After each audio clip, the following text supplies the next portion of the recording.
Crusher యజమానులను భయపెట్టిన అంశంలోనే మాజీ మంత్రి విడుదల రజనీ కేసులు ఎదుర్కొంటున్నారని ఎంపీ లావు శ్రీకృష్ణదేవరాయలు అన్నారు.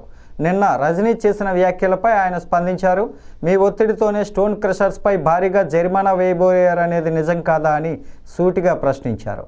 40 ఏళ్ల నుంచి విద్యా సంస్థలు నడుపుతున్న తాము ఏనాడు భూములు కావాలని ప్రభుత్వాలను అడిగింది లేదని స్పష్టత ఇచ్చారు.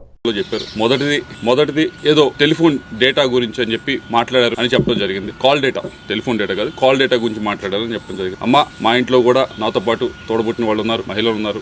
మా ఇంట్లో మహిళలకు ఒక న్యాయం, బయట మహిళలకు ఒక న్యాయం అని భావించే వ్యక్తిని నేనైతే కాదు. అది తమరు గుర్తు పెట్టుకోవాలని చెప్పి తెలియజేస్తా ఉన్నాను. రెండో విషయం, ఏదో ల్యాండ్ విషయం అని చెప్పి మాట్లాడారు. ఏదో విశాఖపట్నంలో ఏదో ల్యాండ్ ఉంది, అది ఇది అని మాట్లాడటం జరిగింది. అమ్మ, మేము 45 సంవత్సరాలుగా 1977 నుంచి విజ్ఞాన విద్యా సంస్థలు నడుపుతా ఉన్నాం. ఈ 45 సంవత్సరాలు పైగా ఉన్న ప్రయాణంలో ఆంధ్ర రాష్ట్రంలో కాదు, దేశం మొత్తం ఎక్కడా కూడా, ఆంధ్ర రాష్ట్రంలో కాదు దేశం మొత్తంలో ఎక్కడా కూడా గవర్నమెంట్ కి మేము రిక్వెస్ట్ పెట్టి మాకు ల్యాండ్ అలాట్ చేయండి అని చెప్పి ఒక్క దగ్గరన్నా మేము ల్యాండ్ అలాట్ చేయించుకున్న దాఖలాలు ఉంటే దయచేసి మీడియా మిత్రులకు చూపించాలి, లేకపోతే బయటకు తీసుకొచ్చి చూపించండి. తప్పకుండా 45 సంవత్సరాలు ఎప్పుడు కూడా మేము ఎక్కడ ఏ గవర్నమెంట్ దగ్గర నుంచి కూడా ల్యాండ్ మేము విద్యా సంస్థలు పెడతాము, మాకు ల్యాండ్ ఇవ్వండి అని చెప్పి మేము ఎప్పుడు కూడా అడిగింది లేదు, తీసుకుంది లేదు. వచ్చి 9 నెలలు అవుతుంది.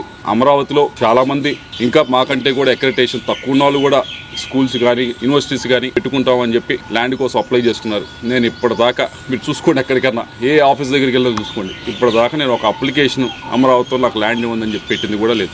విశాఖపట్నం ల్యాండ్కి సంబంధించి అది 2009లో మేము అప్పుడు కాంగ్రెస్ గవర్నమెంట్ ఉన్నప్పుడు మీకు ఎవరో తప్పు ఇన్ఫర్మేషన్ ఇస్తున్నారు, 2019 అని కాదు, 2009లో కాంగ్రెస్ గవర్నమెంట్ ఉన్నప్పుడు ఆక్షన్ వేస్తే అలాట్మెంట్ కాదు, అలాట్మెంట్ కి ఆక్షన్ కి కొద్ది తేడా తెలుసుకోండి.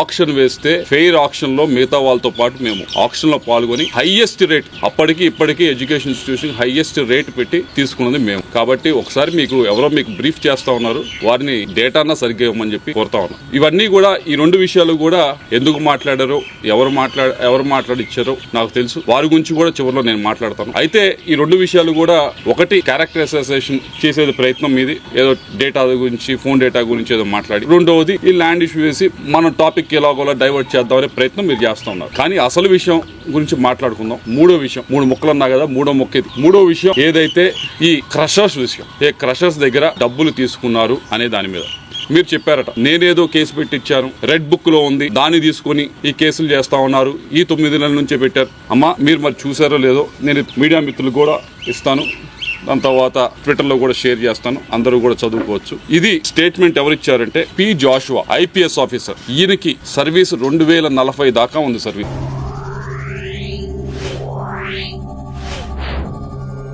Yeah.